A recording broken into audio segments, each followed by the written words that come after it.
Iran slapped a $60,000 bounty on his head. America filled the sky with 155 aircraft.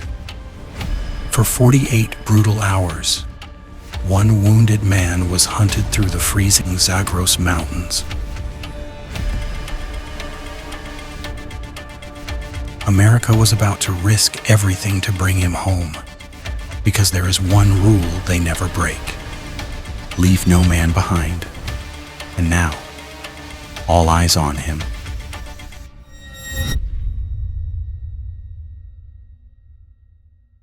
Midnight. The Zagros Mountains, southwestern Iran. The air is biting cold.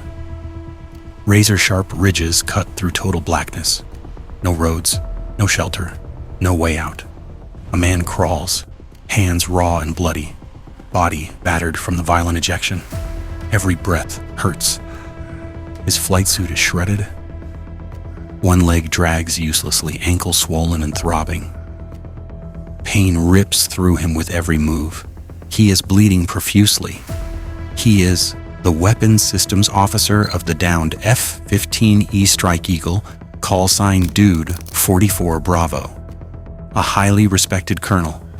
This is the incredible true story of his survival and one of the most daring rescue missions in modern history. And he is completely alone. Somewhere below him in the narrow valleys, engines are growling closer. Headlights appear. One pair, then another, then more.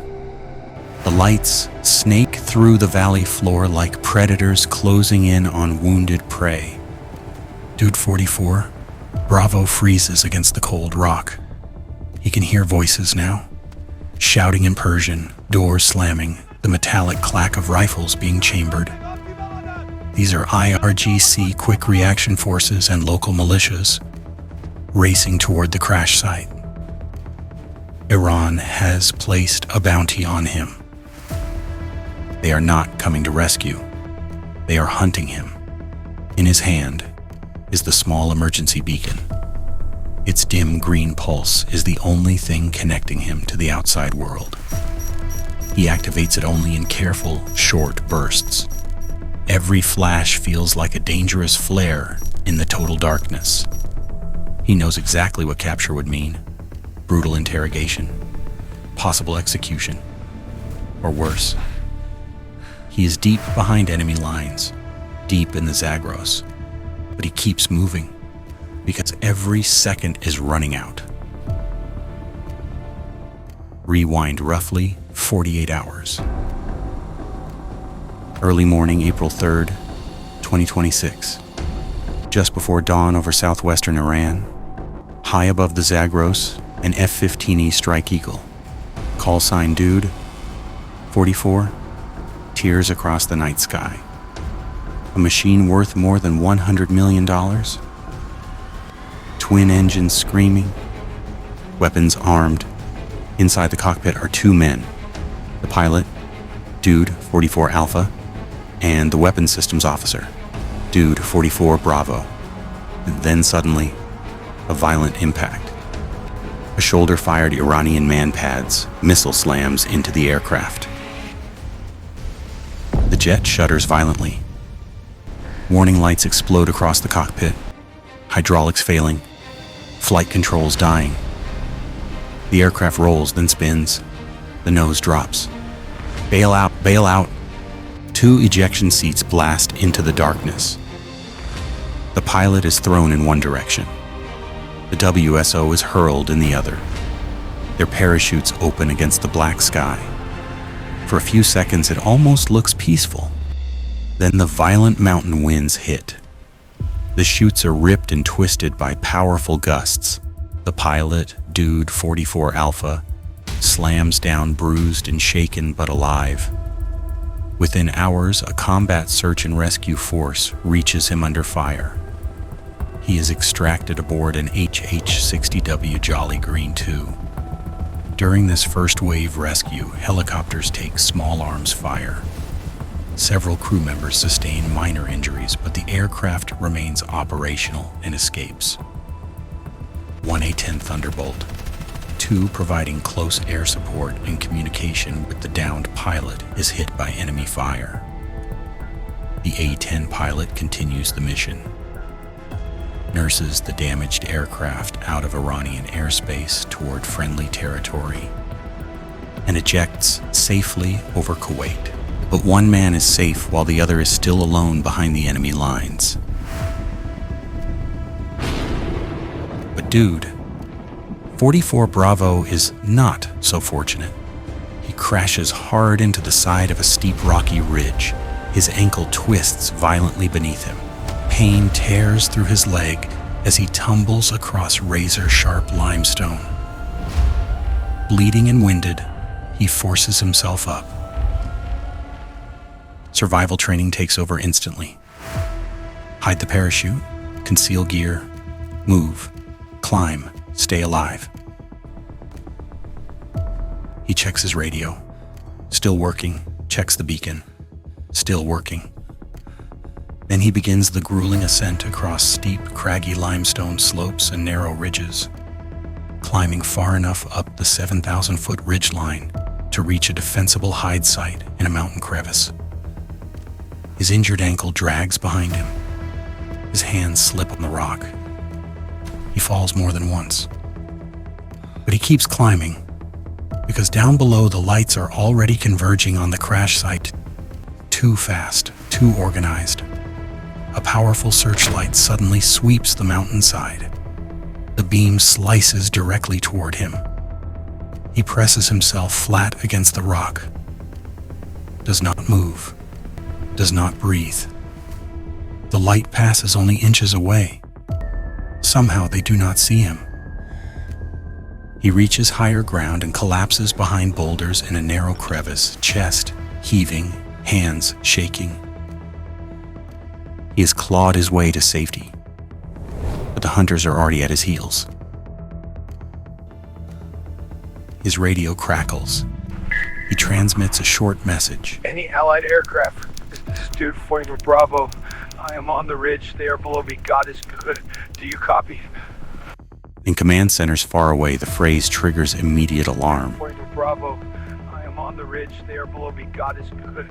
It sounds dangerously close to God is great. The kind of statement an enemy captor might force a prisoner to say. For tense moments, officials fear the worst. That the colonel has been captured and his beacon and radio are now in enemy hands. Intelligence teams work frantically to verify the signal is not a trap. Till then, the rescue center makes contact. To positively authenticate him, they ask a highly specific personal question, one only he would know the answer to, drawn from pre-mission personal authentication data about his father. The colonel answers correctly. The tension in the command rooms eases slightly. It is really him. He is still free. What he does not know is that hundreds of miles away, in dark command centers and airborne control aircraft, an enormous operation is already fighting to bring him home. If you enjoy survival story where danger and desperation collide, hit subscribe. A digital map of Iran glows on multiple screens. One dot marks Dude 44 Bravo. Enemy convoys are closing in. They are within 500 meters of his last known position. We need a diversion. Now. The commander ordered. The CIA launches a massive deception operation. False signals, fake radio traffic, and disinformation simulating rescue attempts at multiple false locations simultaneously. They spread confusion across several directions to scatter the Iranian militia and IRGC response. The enemy intercepts the signals and diverts forces toward the decoys. From high above, MQ-9 Reaper drones watch the entire scene unfold in real time. Dude 44 Bravo sees the headlights below him suddenly veer away. For the first time in hours, a flicker of hope. But the deception does not hold forever.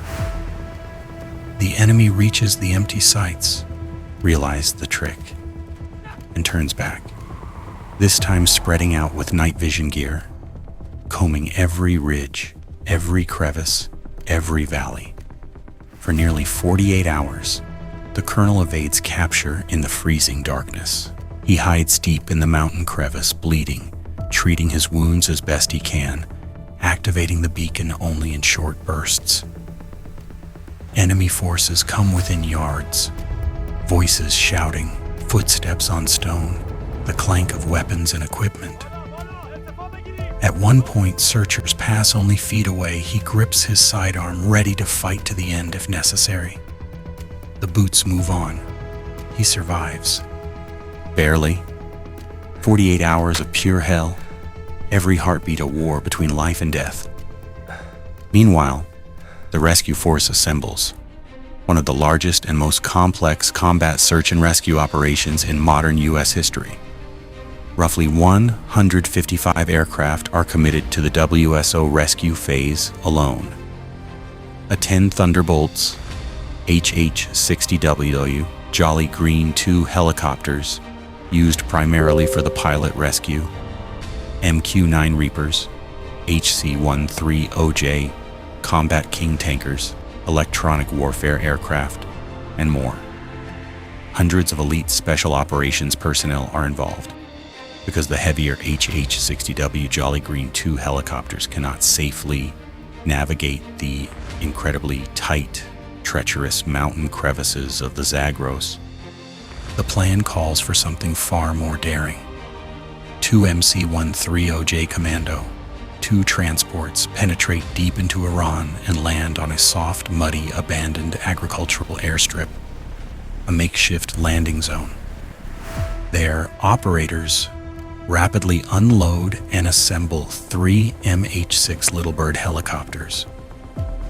These small, fast, incredibly agile aircraft are the only ones capable of reaching the narrow ridge crevice where the colonel is hiding. The mission is simple.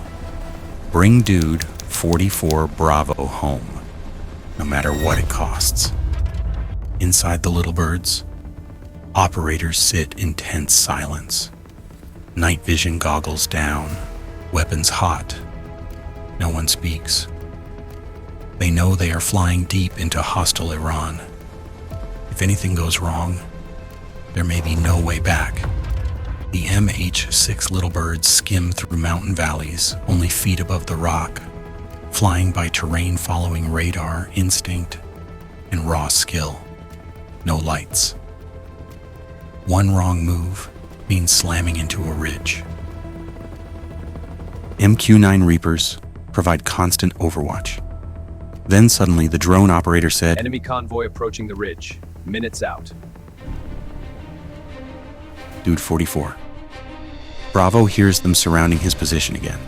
Voices, footsteps, metal on stone. Nowhere left to run, he checks his sidearm one last time. This is the moment history itself seems to pause. All eyes are on him. Then the sky erupts. A-10s and supporting aircraft dive in low and fast. Cannons and munitions hammer enemy positions on the slopes below. The mountainside explodes in dust, fire, and chaos. MH-6 Little Birds race over the ridge at high speed, providing suppressive fire. One of the tiny helicopters swoops directly into the narrow crevice area. Operators riding on the external skids leap off or reach out as the bird hovers precariously in the tight space. Strong hands grab the colonel. He is pulled aboard the Little Bird in seconds. For a moment, it looks like they are clear. Then ground fire rakes the helicopters. The aircraft shudder violently under small arms hits. Warning alarms scream. 2 helicopters take damage during the operation, but the pilots fight the controls and keep them airborne. Force fights its way out, under covering fire. The Little Birds race back to the muddy makeshift airstrip with the colonel. Behind them, U.S. aircraft deliver final strikes. The rescue package disappears into the darkness.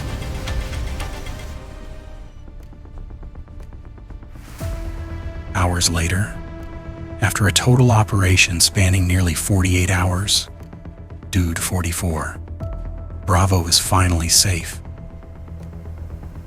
The cost is significant.